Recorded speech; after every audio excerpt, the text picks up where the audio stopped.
Well, howdy. Well, now, ain't that handy? That, Paul. Way the road takes a bend in here, runs right by the front door. No, Mr. Clampett, this is your driveway. It goes with the house. Is this thing a house? Oh, yes, indeed. It was built by John Barrymore, one of our finest actors. Pretty fair stonemason, too. Hey, Jed! This here is dandy soil. Fine, Granny. We'll commence plowing tomorrow. But this is Beverly Hills. Dirt is dirt. Yes, I know, but why don't we look around inside, eh?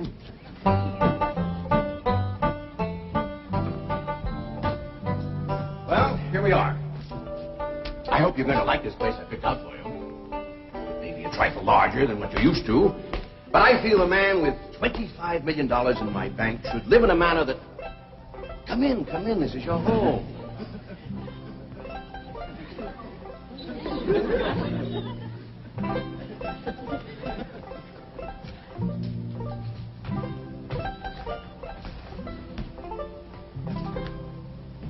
As I say, it may be a bit more than you're used to, but I'm sure you'll be comfortable. Now, my secretary will be over right away to help you with the hiring of servants or whatever problems you may have. She's a very efficient girl, Miss Hathaway. Jed? Jed? Jed? You and Jethro fetching my stove so I can get some victuals to cook in? You have a beautiful stove. Thank you. Fetch it in, Jed. You scare up some wood, Ellie. No, I mean you have a stove already installed in the kitchen. Where's that? I'll show you. Excuse us. Ellie, you go with Granny. She'll still need you to fetch some wood. Sure, Paul. Uncle Jed, guess what? There's a whole nother house up here. Guess we'll come down from there. Like as not that belongs to somebody else. Darn. This is your kitchen. Oh, and here's the stove. The last word in food preparation. And speaking of food, you'll find everything you could possibly want stored right in here. Eh? Huh? Well, I'll leave you ladies to your culinary delights. Au revoir. Bon appetit. Talks gibberish. You said a great deal of store in this here stove, Granny. Well, we'll see. Ellie, you run out and fetch some wood. I'll get a fire to going in here and we'll see. Jethro, I hope it's all right for you to be missing school. Oh, sure, Uncle Jed. They ain't straight in the 5th grade. You're in the 5th grade already? Starting this year. Don't seem like no time at all since I went with your ma to get you started in the 1st grade. You was 6 years old. No bigger than nothing. We drove clean over to Oxford so you could go to the same school your pa went to. You wouldn't know that town today, Uncle Jed. Oxford? Yes, sir. Well, that town has growed and spread out and built up and just kept getting bigger and bigger. Where today, well, I bet you there must be at least 3 or 4 dozen people living there. A place like that's all right to visit, but I wouldn't want to live there. If you have any assistance? No, thank you, Mr. Drysdale. We were just talking about Jethro here getting back to school. Oh, well, we have some excellent educational facilities out here, Mr. Clampett. Where do you go to school, Jethro? Oxford. Yeah, you see, Jethro's ma, that's my cousin Pearl. She married an Oxford man, so naturally Jethro, he goes to school there, too. I'm the champion crawdad eater. At Oxford? Jethro put away 3 buckets of crawdads. 4. And he's learned to cipher and everything. Cipher some for Mr. Drysdale. 1 and 1's 2. 2 and 2's 4. 4 and 4's 8. I have to take off my shoes to get any further than that. Never mind. I'm sure we're thinking of 2 different Oxfords. You see, there's one that's very, very famous and very old. That's where Jethro goes to school. Been there since pioneer days. That's how come it got its name. It's where the oxen used to ford the river. Folks took to calling it oxen ford, and later on got shortened to Oxford. Well, I'll be running. Oh, by the way, here are your keys. My secretary should be over very soon. Well, thank you very much, Mr. Drysdale, for everything you've been doing for us. Oh, it's my pleasure, Mr. Clavitt. You see, I'm not only your banker, I'm your next-door neighbor. Well, say, how ain't that nice?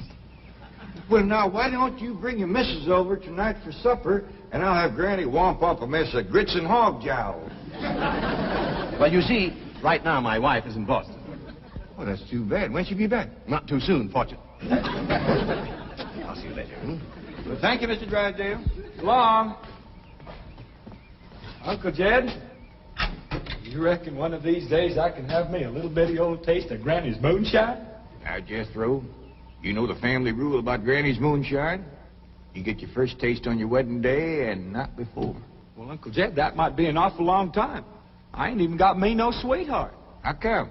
Why, back home, every time I get me a girl, one of them there big fellas would take her right away from me. Maybe out here in Beverly Hills. Paul, could I please have the axe? I gotta split some wood for Granny. Betcha, Jethro. Ain't this place got a wood pile? Not that I can find. But I found a whole row of black old dead tree trunks, pretty near as high as this height. Is it kind of big for you to tackle? Well, shucks, no, Paul. They're only this big around, and all trimmed and topped and strung together with a black rope, so as no matter which one you cut, the others keep it from falling. Somebody had a right smart idea there. Just the same, I think I'd rather have Jethro do the cutting. Oh, Paul, let me. Oh, cutting trees and chopping logs ain't no work for a girl. I'm just as strong as Jethro. You ain't neither. I am so. You ain't neither. I am so, too. You want to wrestle. Darn too. Now, here. That ain't no fair fight. Somebody's gonna get hurt. Now, yeah, you see? You're getting too rough. Jethro. A person can get crippled from a hold like that. Get up from there. I can't, Uncle Jed. You turn him loose and get up from there before I take the strap to the boot. Now, here, you get out there and chop down one of them tree trunks and saw Granny some nice logs. Yes, sir, Uncle Jed. Could have whooped you if you hadn't tripped me. Hey, come back here and sit down. I want to talk to you. Whooped him fair and square, and I'll do it again. You won't. That's what I want to talk to you about. Ellie Mae, you're getting too big to wrestle with boys. I ain't as big as Jethro. Big that way, I mean, a little growed up. You're a young lady now. You gotta start minding your manners and fixing yourself up real nice and wearing dresses. Paul, folks would call me a sissy. It ain't sissy for girls to act like girls. You see, Ellie, I raised you like a boy, and I was wrong to do it. I reckon every man liked to have a son, and you was my only young'un. And when your ma passed away, I just decided to turn you into a boy. By the time Granny come to help out, you was too wild to tame. By thunder, you could outrun, out-climb, out-fight, and out-shoot every boy in them hills. Still can, Paul. Yeah, but it ain't fitting. It ain't right for folks to go against nature. Now look at old Duke. Reckon we could turn him into a cat. Of course not. That's right. Because nature made him into a dog. It's the same way nature made you into a girl. Here lately, she's getting more and more positive about it. You mean my ears is grown? No, nothing like that. You're pretty. Oh, Paul. I know you don't like it when I say that, but you like it when the young fellas around here come in saying it, and they will. Only they'll probably be using words, fancy words I won't even understand. But Ellie Mae, ain't nobody can ever tell you how pretty you really are, Symphony.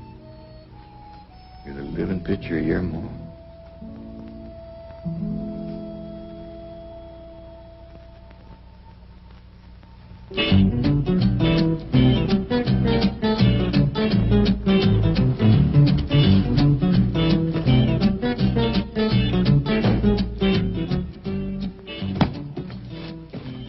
Still here? I thought thought you were going up to the Clampett estate. I didn't think it prudent for us both to be absent simultaneously. In the event of crises... The only crisis you have to worry about right now is keeping Mr. J.D. Clampett happy. Now get up there. Tell me, how did you like the flamingos? What flamingos? I thought pink flamingos around the swimming pool would add a rather elegant touch. Mr. Clampett is not a man educated to elegance. That will take time. Right now, there are more pressing problems. Of course, getting settled, the servant problem. Well, whatever they are, just get up there and solve them. Now, J.D. Clampett is this bank's largest depositor, and I'm making his satisfaction your responsibility. I accept the mantle of responsibility with which you have cloaked my shoulders. And I shall so conduct myself that if this great financial institution shall last 1,000 years, people will still say, this was their finest hour. Handy wood, all right. Got a lot of pitch and tar in it. Ought to burn real good. Yeah. That flimsy grate holds up. Granny, this is the top of that tree trunk. You want I should split it up, too? No, just leave it outside. Yes, sir. This place ain't even got a wood box. Yeah, folks don't need much wood out here. Remember what Pearl said? It don't get cold. Yeah, I remember. It might not get cold in the day, but it sure freezes solid at night. How you know? I'll show you how I know. Every bit of food in this here storage bin is frozen harder than a rock. Yes. Look.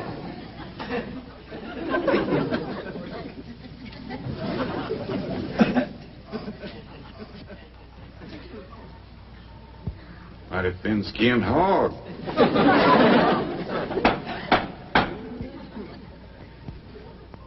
But I'll be doggone. Take me 2 days to thaw out that ham before I can ever cook it.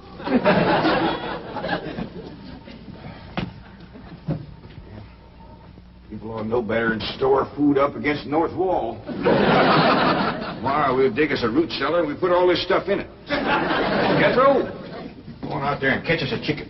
Okay, Uncle Jed. How you know we got chicken? At least this size is bound to have chickens.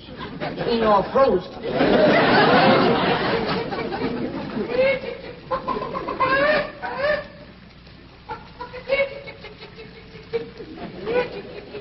Chick, chick, chick, chick, chick, chick, chick.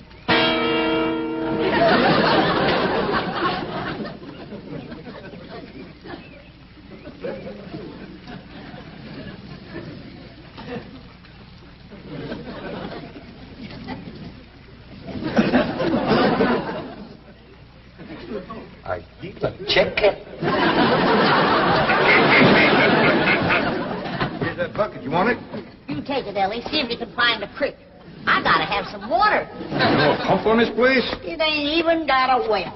Uncle Jed, Uncle Jed. Yeah, boy. Did you find a chicken? I found something. I ain't sure if it's a chicken, a goose, a duck, or what. Where is it? I couldn't catch it. That thing can outrun a jackrabbit. There ain't no goose or duck. A chicken. If it is, I was right about things growing bigger out here. That thing was this high. Chicken? Ah, Jethro. Honest, it's got legs this long. Gibby's on the drumstick. Drumstick ain't much. Whoever gets that neck is eating from now on. Commences here and runs plumb up to here. You ain't forgot what I said about Granny's jug of liquor. I ain't been to Granny's jug. You have your in first. Honest, cross my heart. Where'd you see this chicken? Down by the cement pond. Cement pond.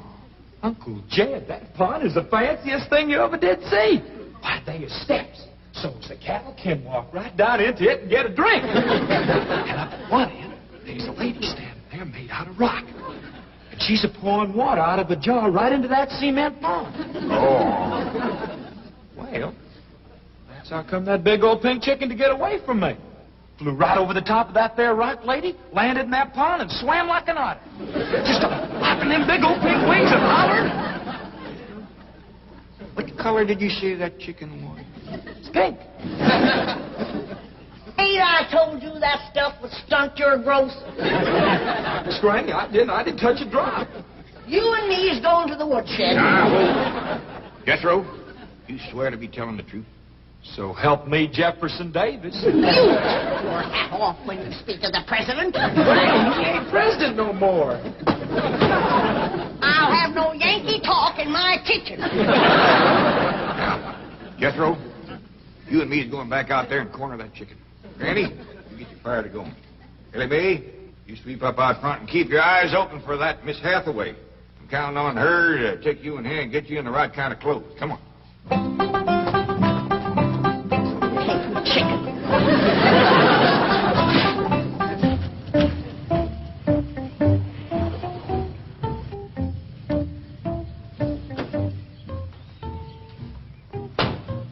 You there, young man? I ain't a young man, but I sure do thank you for thinking so. Good heavens, you're a girl. Yeah. I'm Jane Hathaway, executive secretary to Mr. Drysdale. And you, I take it, are a domestic of some sort? Cleaning girl, housemaid? Just what are your duties with Mr. Clampett? Well, he sent me out here to sweep up. But he said you'd take me in hand and get me in the right kind of clothes and everything. Indeed, I shall. We have a complete servant's wardrobe from chef to chauffeur.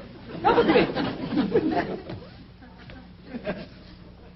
What in the name of Thomas Chippendale is this? Has Mr. Clampett seen this disgraceful and unsightly mound of debris?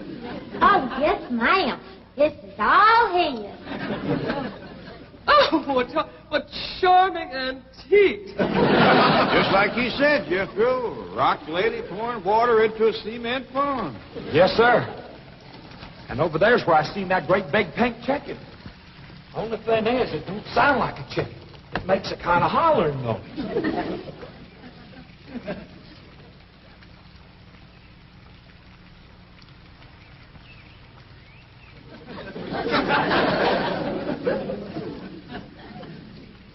Reckon you'd make a hollering noise, too, if you was to lay an egg like that. Man, oh, man. That's what I call an egg. Well, you won't have to worry about food now. Wait till she cooks this.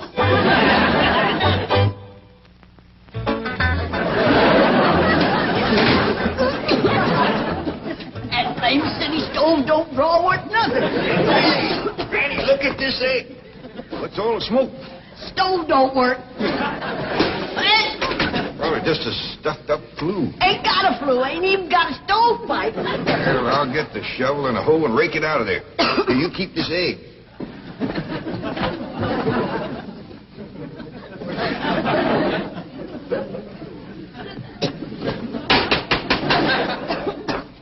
Just like everything else out here. Froze solid.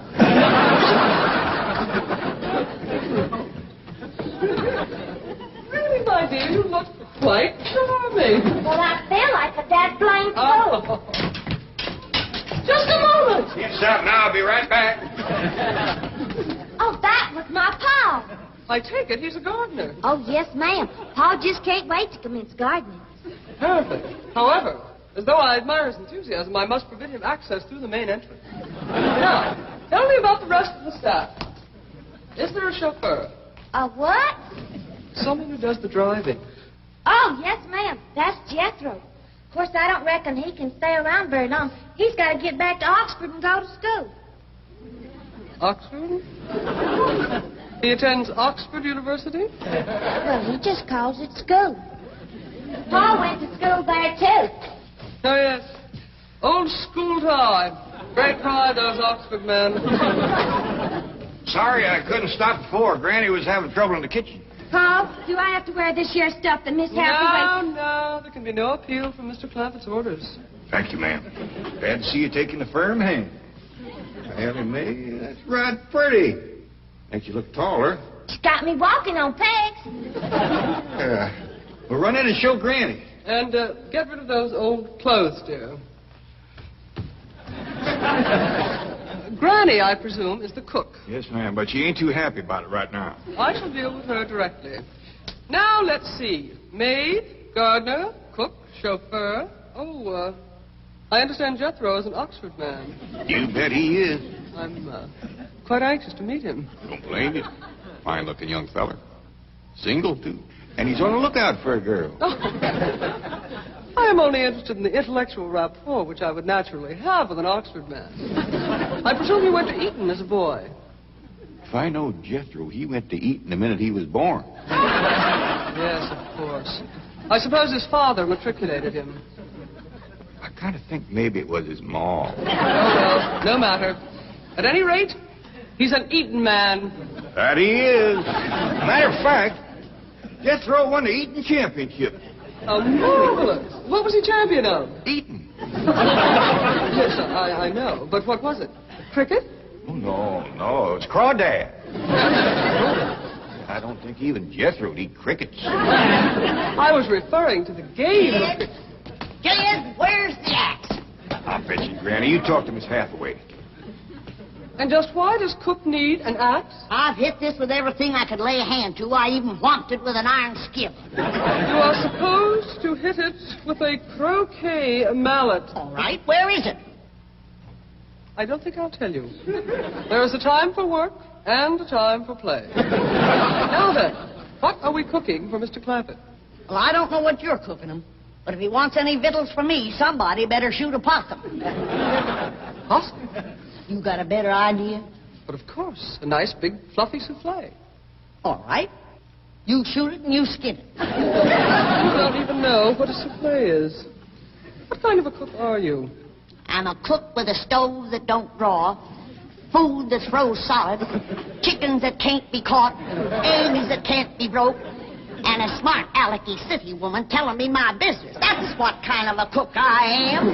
Mind your tongue, little woman. I can have your job. You sure can, and the sooner the better. Jethro's coming, and just wait till you see what he's got.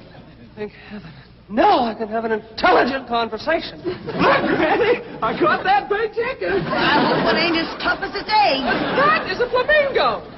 Oh, no, ma'am. That's my nephew, Jethro. Jethro, say hello to Miss Hathaway. I didn't mind him. That's the thing dangest chicken you ever did say. You go to school at Oxford? Yes, ma'am. I'm in the 5th grade. Stop bragging and bring that chicken's neck. Billy Bay! No, stop, you Martelli. Don't harm one feather of that beautiful bird. I've taken just about as much as I'm going to take from you. Yeah, Granny. Billy, you get the fire going under the big kettle outdoors. Young lady, where is your maid's uniform? I ain't going to work. Oh, yes, you are. No, I ain't. Oh, yes, you are, if I must subdue you forcefully. I wouldn't try that. No! No! Tried to tell you.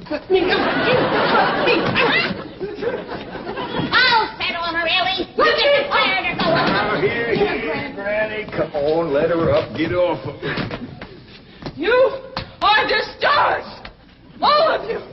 That! Fired! I am the most incompetent, insubordinate, belligerent group of domestics it has ever been my misfortune. Hathaway! Ah, Chief, you're just in time to help me take disciplinary action. You're fired. I've already told them. Not them, you. These people are the Clampetts. Clampett? Yes, that's right. Now go back to the office and pick up your severance pay. You are through. Now, Mr. Drysdale, hold on a spell. I reckon there's been a kind of a misunderstanding. But this little lady's been a right big help to us. Why, she fit in just like one of the family. Matter of fact, her and me is going out hunting. Ain't that right, Miss Hathaway? Yes, and... Yeah. Jethro, you can take that pink chicken back out to the cement pond. We're going out and shoot us a nice, big, fluffy souffle.